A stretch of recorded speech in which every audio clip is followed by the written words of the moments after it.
Hey guys, what's going on? So today we have the next part of my vinyl collection, so let's get started.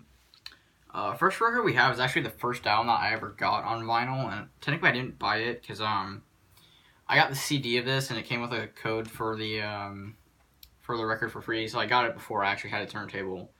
Then I eventually decided to get a turntable because wanted to start collecting vinyl. But this is Megadeth with Dystopia. To be completely honest with you, this really isn't that great of an album. A lot of people suck this album's fucking dick for some reason. I just think it's okay. It's definitely good for modern Megadeth. Um, but like, I don't know. As far as Megadeth, all I really listened to was like the old stuff, like the first 4, maybe 5 albums, if I'm in the mood for it, which isn't that often. But I mean, I like Megadeth. I don't love them, and I've never really been crazy about them, but I enjoy old Megadeth, and they were one of the first metal bands I ever got into. This album it's alright. It has some good songs, like Fatal Illusion is okay, and Bullet to the Brain is really the only song here that I'd ever come back to, and even then on like a rare basis, but it's still in the plastic wrap. I think it's the only record I have that's still in the plastic wrap, actually. The main reason I didn't like this album was, 1, the production was too clean, and 2, Dave Mustaine's vocals are ass on this fucking album. There's a picture of the band. Huge seam split. You have all the lyrics right here. And it's just on black vinyl. So, yeah, it's alright. I don't know. It does have a special place in my heart for me because it is the first record I ever got, but it's not a great album, though. It's just okay. But yeah, my favorite Megadeth stuff is the old stuff. Especially So Far, So Good, So What.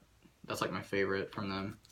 I have all that stuff on CD, but Megadeth with Dystopia. I'm sure you guys know that. Next up, we've got my Misfits records. I have most of their albums, or at least they're good albums, on CD, and I have 2 of their albums that I don't have on CD on vinyl. So first up, Static Age. This is a lot of people's favorite Misfits album, and it was one of those things where it was recorded but wasn't released until later on, because technically this is their first album.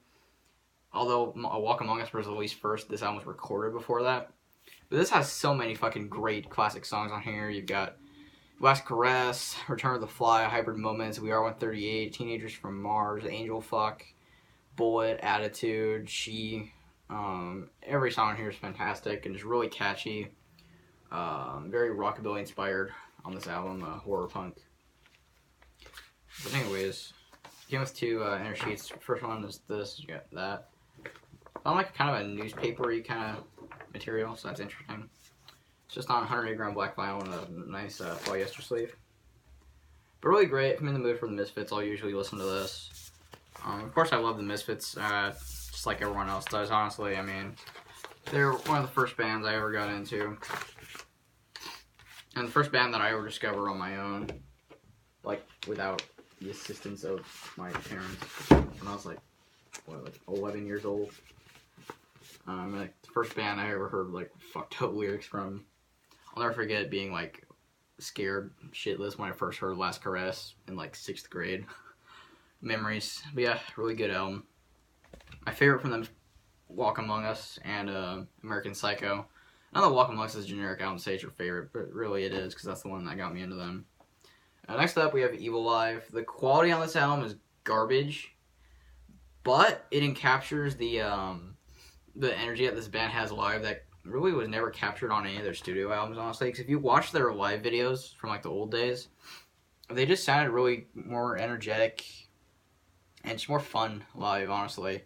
They sounded more soulful live, which was captured on this album, even though the sound quality is terrible. But anyways, I really like this album cover. It's pretty neat. And there's the back. Also, if I sound kind of sniffly, I'm like sick. So yeah. Nothing on the inside, but it's in a polyester sleeve, and it's just on regular black vinyl. It's a pretty short live album, too, and there's a lot of, like, stage banner and stuff. I think there's one part where he, like, Danzig, like, threatens to beat up the dudes in the audience, or something like that. So that's funny. But anyways, yeah, I love the Misfits, though. Great band, of course. And, I'd also like to get some Samhain stuff on vinyl, even though it's super hard to find. And also, maybe some, Danzig, like, the early Danzig stuff on vinyl. I like that too, but yeah.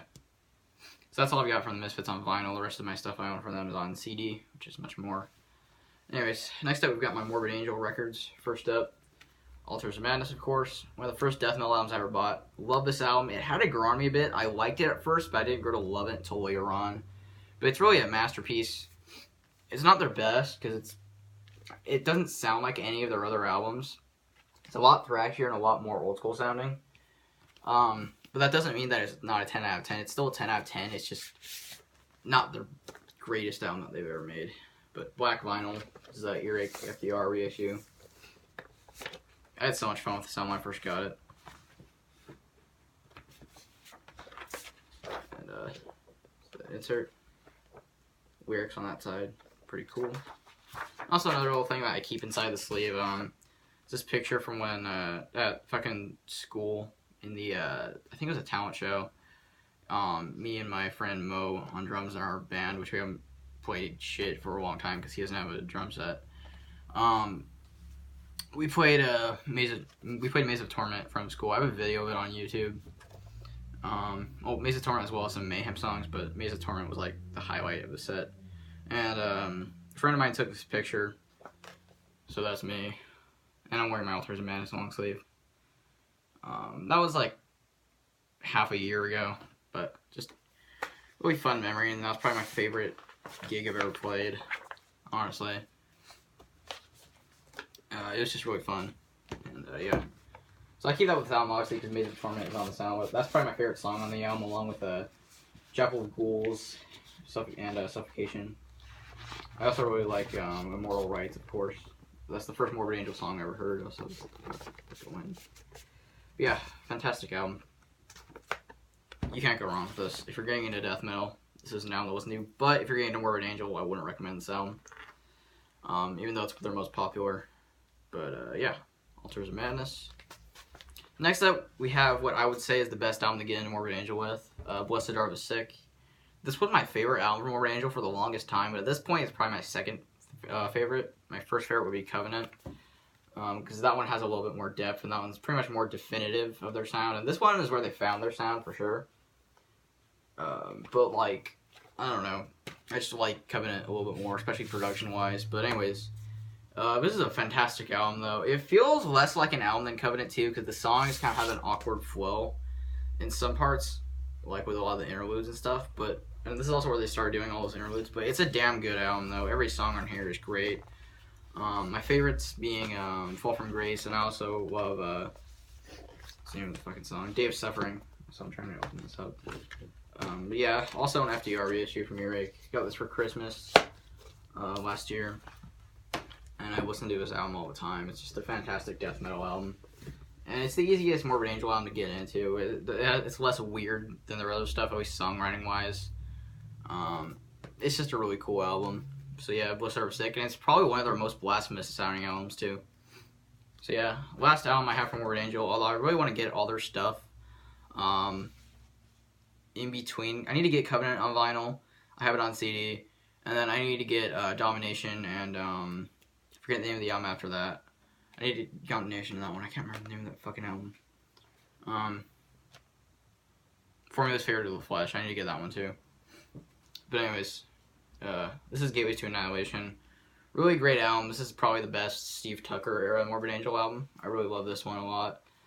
They did a lot more of their doomier stuff on here, which I really like a lot. I'm not in the mood to listen to this one terribly often, but when I do, it hits the spot, honestly. It's almost orchestric sounding in some parts. It's really fucking cool, because like the musicianship was just fantastic on this one, and a really great lineup too. Still had Pete Sandoval on drums. Also, this is a white vinyl. Another Earache FDR. Anyways, they still had Pete Sandoval on drums, Trey Azagthoth on guitar, of course. Eric Rutan on guitar, who's fantastic. And Steve Tucker on vocals, and it was just a really great lineup, honestly.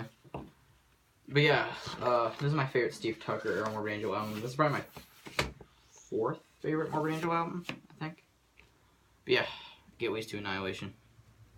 Last record I have to show off in this video is a Motorhead record. This is Motorhead, live in England, 1978. So it's okay. I like Motorhead.